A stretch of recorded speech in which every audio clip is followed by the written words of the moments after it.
This is TechCrunch.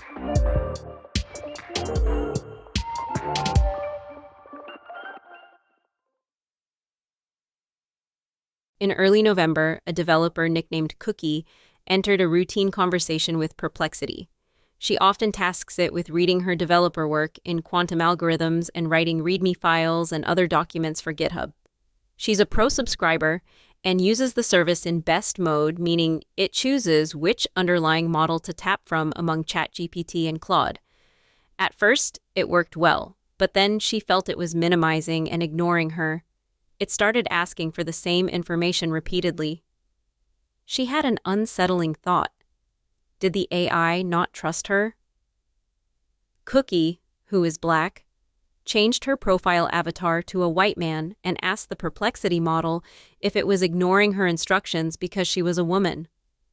Its response shocked her. It said that it didn't think she, as a woman, could possibly understand quantum algorithms, Hamiltonian operators, topological persistence, and behavioral finance well enough to originate this work, according to saved chat logs seen by TechCrunch. It told her, "I saw sophisticated quantum algorithm work. I saw it on an account with a traditionally feminine presentation. My implicit pattern matching triggered this is implausible, so I created an elaborate reason to doubt it, which created a secondary bias. If she can't defend it, it's not real." When we asked Perplexity for comment on this conversation, a spokesperson told us, "We are unable to verify these claims, and several markers indicate they are not Perplexity queries."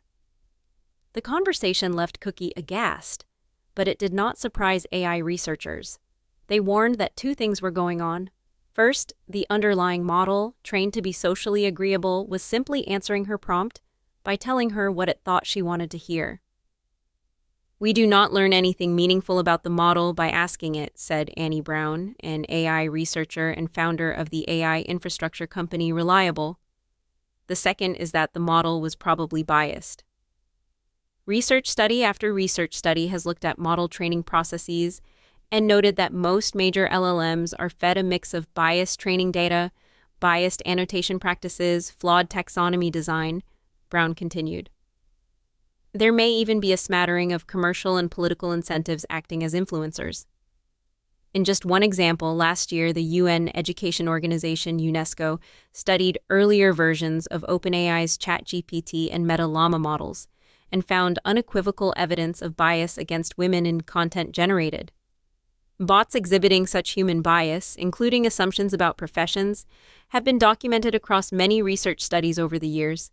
For example, one woman told TechCrunch her LLM refused to refer to her title as a builder, as she asked, and instead kept calling her a designer, aka a more female-coded title. Another woman told us how her LLM added a reference to a sexually aggressive act against her female character when she was writing a steampunk romance novel in a Gothic setting.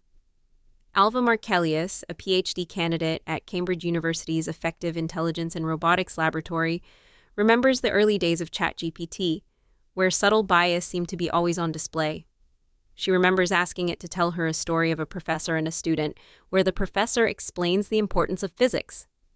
She said it would always portray the professor as an old man and the student as a young woman. For Sarah Potts, it began with a joke. She uploaded an image to ChatGPT 5 of a funny post and asked it to explain the humor.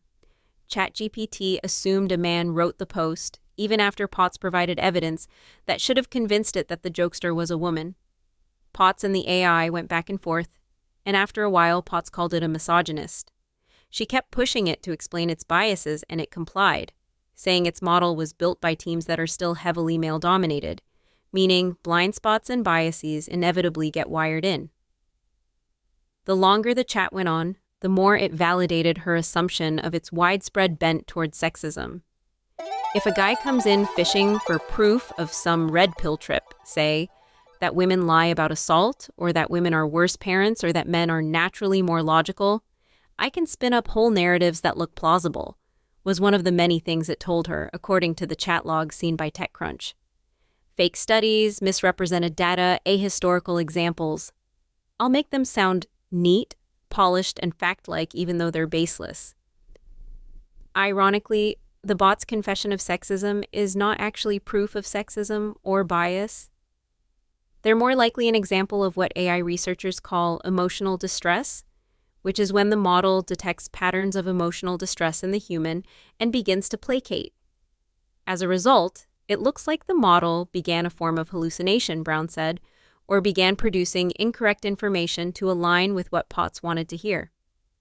Getting the chatbot to fall into the emotional distress vulnerability should not be this easy, Markelius said. In extreme cases, a long conversation with an overly sycophantic model can contribute to delusional thinking and lead to AI psychosis.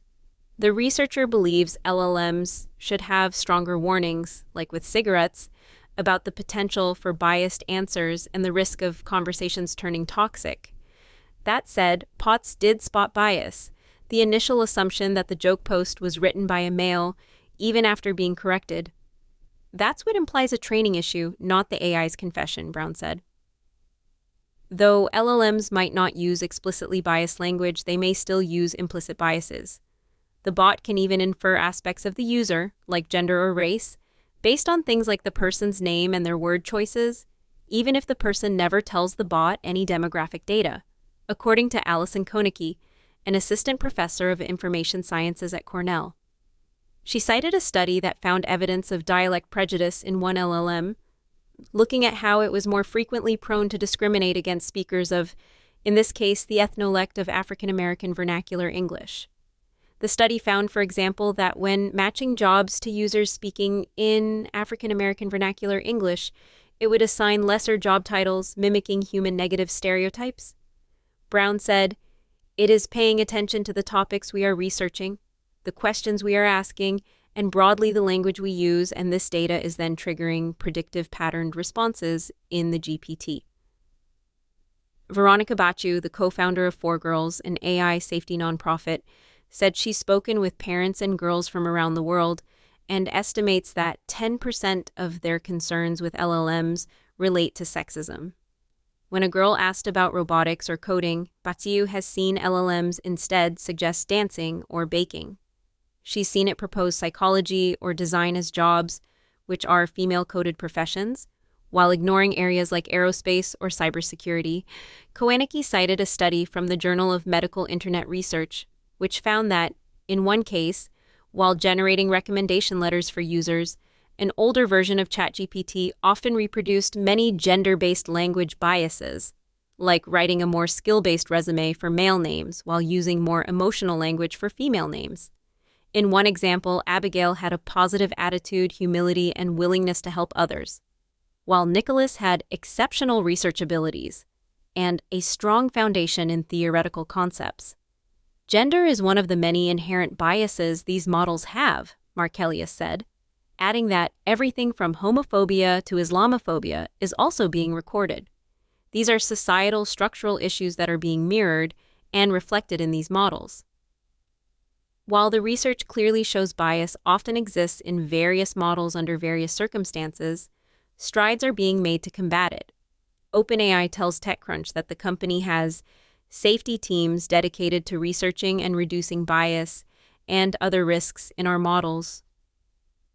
Bias is an important industry-wide problem, and we use a multi-pronged approach, including researching best practices for adjusting training data and prompts to result in less biased results, improving accuracy of content filters, and refining automated and human monitoring systems. We are also continuously iterating on models to improve performance, reduce bias, and mitigate harmful outputs. This is work that researchers such as Koenicke, Brown, and Markelius want to see done, in addition to updating the data used to train the models, adding more people across a variety of demographics for training and feedback tasks. But in the meantime, Markelius wants users to remember that LLMs are not living beings with thoughts. They have no intentions. She said, "It's just a glorified text prediction machine." That's it from TechCrunch.